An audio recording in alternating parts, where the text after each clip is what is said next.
A mí me parece, a ver, el tema de las creencias, que es un tema, no sé, muy ligado a buscar la paridad en otro, ¿no? Cuando uno piensa algo, tiene una idea, generalmente trata de ligarse a los que piensan más o menos parecidos y encuentra en algunas ideas, este está diciendo más o menos lo mismo que dije yo, pero lo dice con otras palabras. Este tipo lo escribió hace 100 años. No, pero tiene una raíz muy parecida a lo que nosotros pensamos ahora, por eso tomamos ese pensamiento. Entonces, el anarquismo, como cualquier otro tipo de idea política, ideológica, la verdad que ha tenido la costumbre, los anarquistas, sobre todo más actuales del siglo XX, de encontrar anarquistas a lo largo de toda la historia, ¿no? 2000 años de historia encuentran hasta Cristo anarquista, las comunidades primitivas anarquistas, Dante. El Dante anarquista, y el mismo Etienne de la Boissy, ¿no? Se considera uno de los primeros textos anarquistas, un burócrata de Burdeos, absolutamente religioso, que incluso su mejor texto reivindica la Biblia y a Dios, pero sobre todo la palabra de la Biblia, más que la palabra de Dios. Sin embargo, los anarquistas lo ven anarquista, ¿no? Esto hoy es muy interesante verlo en las redes sociales. Las redes sociales arman nubes de personas que piensan más o menos parecidos y se repostean y postean y recontra repostean lo mismo que van pensando. Y hay un algoritmo muy interesante en todas las redes sociales que hace que vos, en tus muros de distintas redes sociales, leas cosas muy parecidas a las que vos publicaste. Entonces todo te parece que formás parte de una interesante mayoría, ¿no? Que piensa más o menos lo mismo y te pones contento. Digo esto porque el anarquismo, a ver si lo podemos atar a lo que quiero plantear. El anarquismo jamás tuvo problemas con la idea de Dios.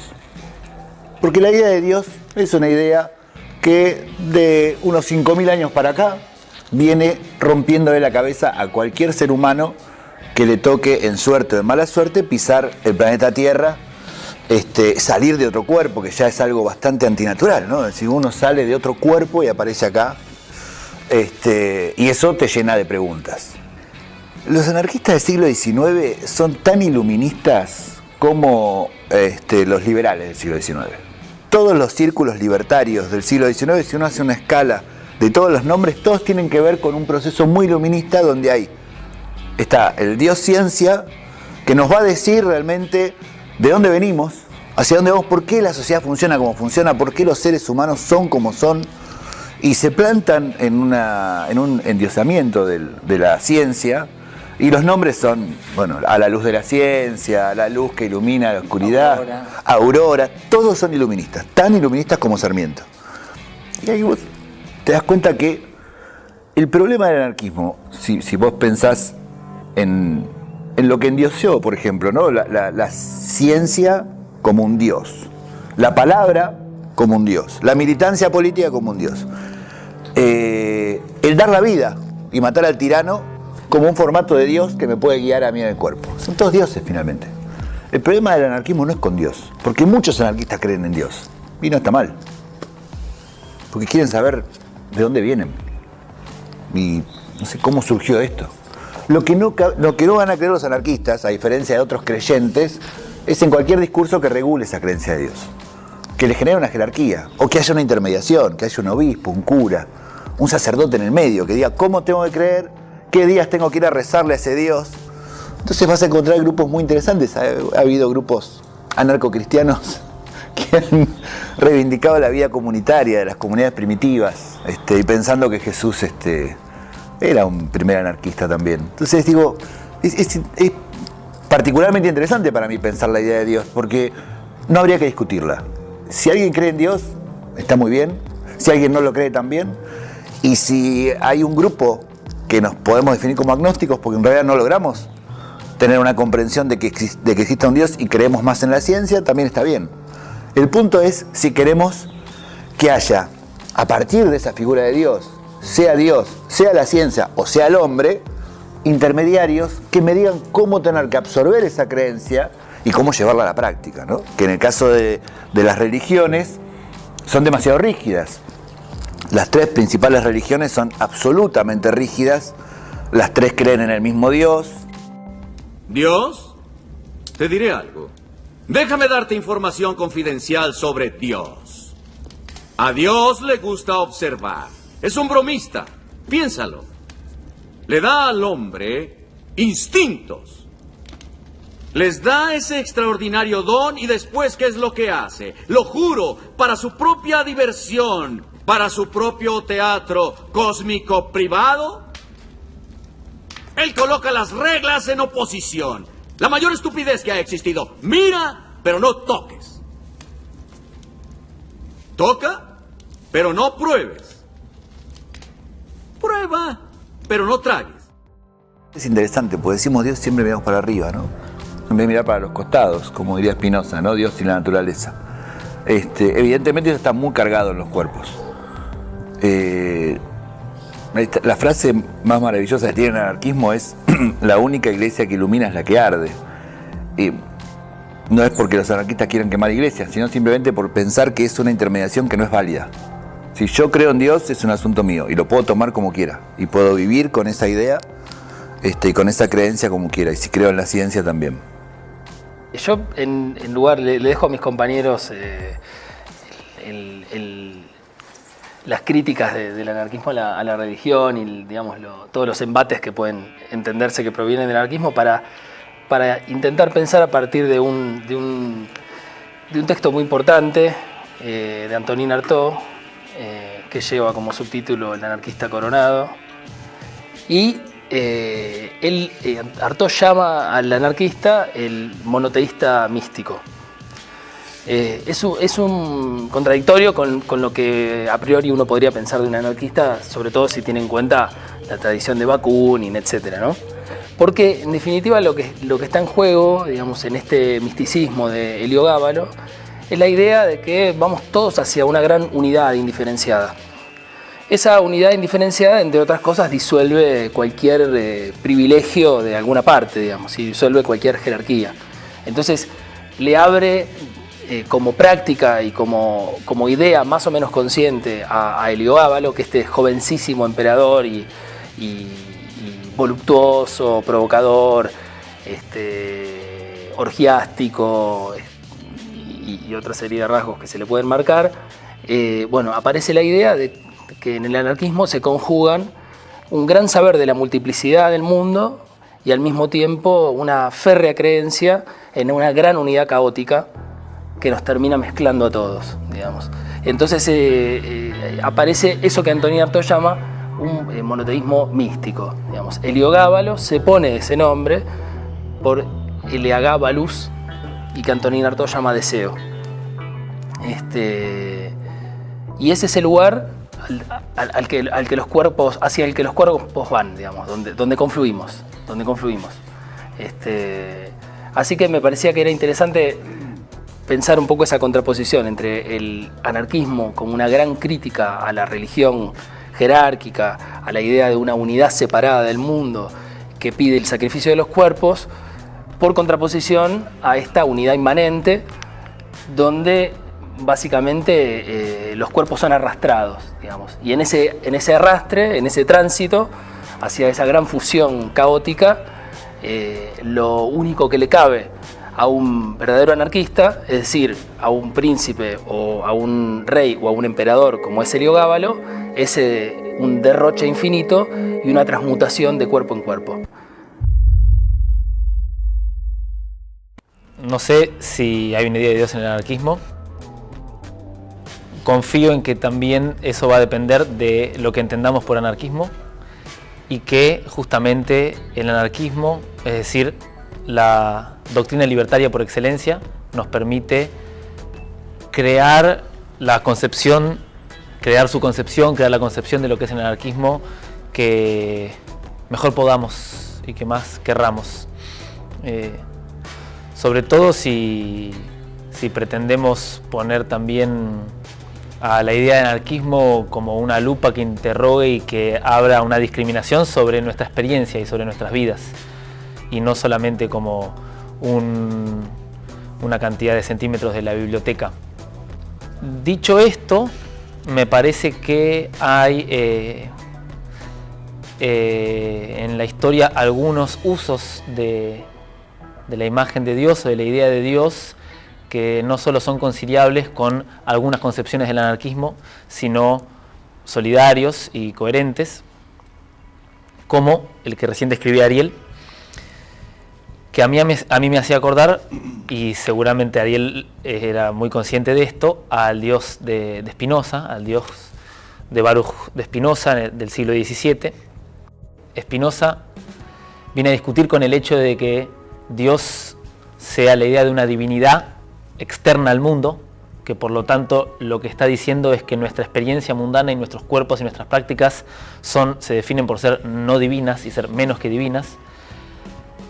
Y Spinoza inventa un Dios que diviniza lo común, diviniza nuestras prácticas, nuestros momentos incluso de tedio, lo que podemos, diviniza lo que podemos.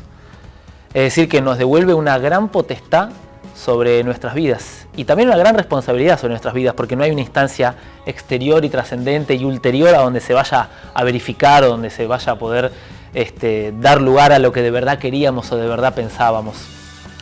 Tiene que ser acá, ahora. Me parece que ahí Spinoza está habilitando a una idea de Dios que funda una igualdad ontológica, es decir, que disuelve las jerarquías, lo que no significa que disuelve las diferencias, porque lo que hay son diferencias, pero diferencias pragmáticas, de roles, de funciones, pero bajo un plano de igualdad ontológica, de igualdad existencial. Tanto en el caso de Heliogábalo como en el caso de Spinoza, de la ética de Spinoza, se trata también de esa ficción útil, es decir, de esa divinidad como una fábula y como una narración que nos habilita todo, digamos, ¿no?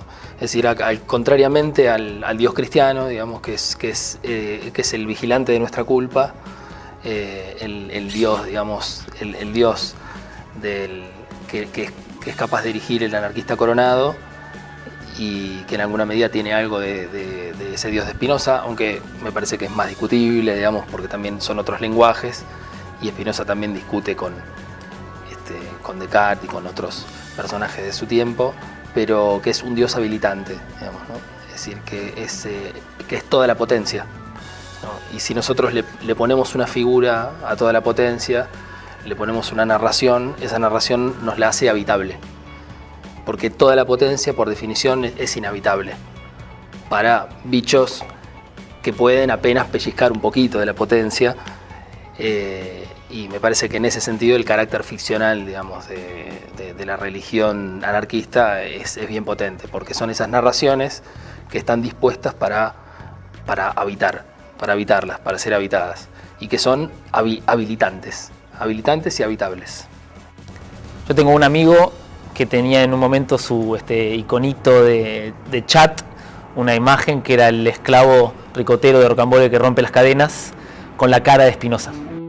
Un Patricio Rey que somos todos, que es de los redondos para los redondos, y que nos autoriza a ciertas formas de nosotros que consisten en una desobediencia respecto de los patrones normales que están organizando la vida en la ciudad y en la sociedad, sin que nadie lo encarne a Patricio Rey, es decir, sin que nadie pueda ejercer la autoridad de Patricio Rey, ni tampoco tener la firma de los predicados de Patricio Rey. Los referentes de la banda eran referentes y emergentes que eran discípulos de Patricio Rey, a veces bajo amenaza, pero que ontológicamente eran iguales al público, en tanto todos somos discípulos de Patricio Rey.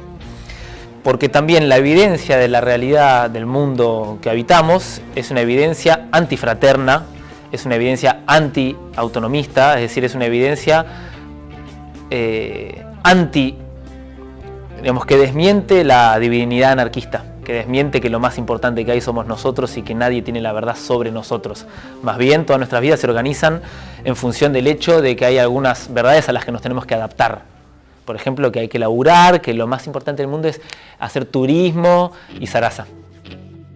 Una cosa más, las creencias también son profundamente particulares, porque los seres humanos siempre nos preguntamos, obviamente, de dónde venimos, hacia dónde vamos, o si hay algo más, porque la idea de infinitud es desesperante. Digo, pensar que somos un puntito en un universo que es infinito, que se expande y que no tiene un final, la verdad que es un abismo enorme. Digo, eso se puede reemplazar por preguntas llenas de ciencia o con la creencia de que sí hay un Dios finalmente, o hay una fuerza natural, llamala a Dios, llamala como quieras, que tenga la forma que quiera, que ha creado algo. que está en los límites de algo, y eso también es muy respetable y es cierto, pero en lo más pequeño, en lo más cotidiano, hay millones de creencias que se asemejan a pequeños dioses paganos, como por ejemplo creer en el amor, o creer en la amistad, o creer en distintos formatos de relaciones que pasan a ser fundantes de una forma de actuar y pasan a ser un discurso rígido. Yo creo en el amor porque el amor es esto y tiene que ser esto y tiene reglas. Incluso el amor libre. Yo creo en el amor libre y entonces... Yo creo en el amor libre y las reglas del amor libre son... ¿sí? Entonces, la creencia en este punto sí se hace invulnerable. No hay manera de salirse de la creencia. Supongamos que yo puedo reducir todo mi cuerpo a liberarlo de todas las creencias más absolutas. Me queda una, que es el borde de la piel y mi relación de la piel con el afuera. En eso no puedo dejar de creer. Hay un sentido que me dice que hay algo afuera de mi cuerpo, y si mi cuerpo es el centro y lo único de lo que yo podría estar orgulloso y que no necesita intermediarios, hay un intermediario, evidentemente, que es la carne. Entonces, sería un punto interesante de... es irreductible la creencia en algo. Me hacías acordar, Bruno, a una cosa que dice Auguste Blanqui, un ácrata militante francés. Blanqui, que pasó la mayor parte de su vida preso, en su libro que se llama El conocimiento por los astros, ¿no? Conocimiento por los astros. Sí. Dice, bueno, estaba en la celda y miraba al cielo. Y dice, desde el comienzo de la humanidad, desde el fondo de las generaciones, generación tras generación, todos los hombres, varones y mujeres, blancos y negros, ricos y pobres, gordos y flacos, todos miramos de noche el cielo y las estrellas, intentamos descifrar su significado y todos fracasamos por igual. Y ahí la igualdad está, digamos, radica y se sostiene en el hecho de que no podemos dar una respuesta certera y cerrada ante el abismo de la existencia. Me parece que ahí hay un gesto anarquista también de que ante un problema, ante un no saber, se sostiene la pregunta y el no saber como experiencia. Y mientras que el cierre de eso abismal de estar vivo en este mundo, en esto eterno que es lo efímero de nuestra vida, si se cierra, ya se instaló un cierto orden de poder, ¿no? A diferencia de las religiones que intentan de manera muy sofisticada cerrar el sentido, ¿no? Un poco en relación a lo que decía Bruno, la dificultad de habitar esa sensación de desborde y de infinitud. Por lo menos creo que el anarquismo, por ejemplo, en la figura de Max Stirner, uno de los, tal vez un pensador maldito del siglo XIX, uno de los precursores de Nietzsche, si se quiere, que incomodó profundamente a Marx y Engels, entre otros, cuando empieza su libro diciendo "he fundado mi causa en nada", parte de ese fracaso, digamos. En alguna medida, ese fracaso que tan poéticamente, ¿no?, describe Blanqui es la materia prima de la pregunta por qué hacemos con esto, qué hacemos con este fracaso, digamos, ¿no? En general, las religiones son bastante negadoras de la idea de que hay de fondo, hay un fracaso de fondo. En todo caso, hay una culpa de fondo, ¿no? Hay claramente una teleología, ¿no? Es decir, hay un lugar al que finalmente llegar. O si hay fracaso, es el fracaso de la carne, digamos. Pero partir del fracaso como un principio universal y como un principio básico y como una fuente de la generación de una forma de vida, me parece que es un acto de valentía del anarquismo.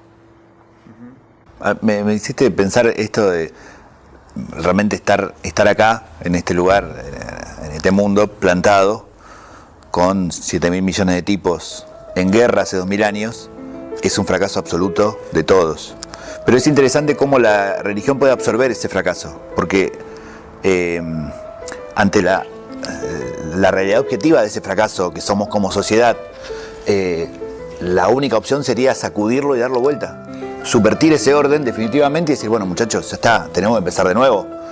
Sin embargo, ahí aparece este discurso muy disciplinador de no, la culpa es nuestra, hay una culpa primera. Totalmente. De todos nuestros pecados, y hay esa culpa constante de que hay que remediarla, y hay que remediarla con la disciplina del rezo, del azote y de la obediencia, y del autoflagelo. Pero che, si hay tanto fracaso y yo soy el culpable, ¿cuál es el premio? Y el premio viene después. Entonces digo, hay una dimensión muy interesante de las religiones, por eso antes cité a las 3 religiones. Que curiosamente plantean la inviabilidad del anarquismo y todo, y lo que estaba describiendo Bruno es un mundo que vive siendo inviable, digamos. Claro. Es un mundo absolutamente inviable por donde lo mires, donde no hay manera de explicar esa inviabilidad en términos religiosos. Solo se puede explicar en términos lógicos. Pero para eso están los discursos religiosos, que son absolutamente disciplinadores, y son tan disciplinadores que 1 millón de personas que no tienen trabajo, en lugar de ir a la Plaza de Mayo a pedir trabajo, le van a pedir a un santo. Esa es una forma de la disciplina y la intermediación, porque el anarquista, aunque crea en Dios, nunca va a ir a pedirle a un santo. Va a ir a hacer lo que tiene que hacer. Se va a transformar él en santo poniendo en riesgo su vida. Se va a transformar él y dar su vida, que no significa morir, sino aplicar todo su conocimiento y su cuerpo a una causa para generar más vida. Digo, porque dar la vida no significa morir para el anarquista, sino sacrificar ese momento. Poner en juego. Como Enrico Malatesta, que se la pasó recorriendo el país en una época imposible de recorrer para poder hablar directamente con los obreros sobre cómo había que organizarse para que esto tuviera algún sentido. Pero la iglesia a los pobres les dice tengan esperanza, no les dice tengan bronca. No, tengan esperanza. Sí, no se rebelen. Digo, ahí está el problema también del anarquismo, en cualquier discurso mediador, porque cualquier discurso mediador es disciplinador. No hay mucha vuelta con eso. Sí, instala una relación de poder. A mí me parece, en relación a lo que decías, Bruno, de pensar la historia de la humanidad, si bien recuerdo, Cristian Ferrer en Cabezas de Tormenta dice que el anarquismo es casi un accidente, que es casi algo insólito que aparezca el pensamiento anarquista en el siglo XIX, al principio del XX. Era algo improbable. ¿No? Improbable. Sí. Y efectivamente, la desigualdad y la diferencia de clases y el hecho de que haya algunos que le limpian el culo a otros es algo que existe y se reproduce ¿desde cuándo?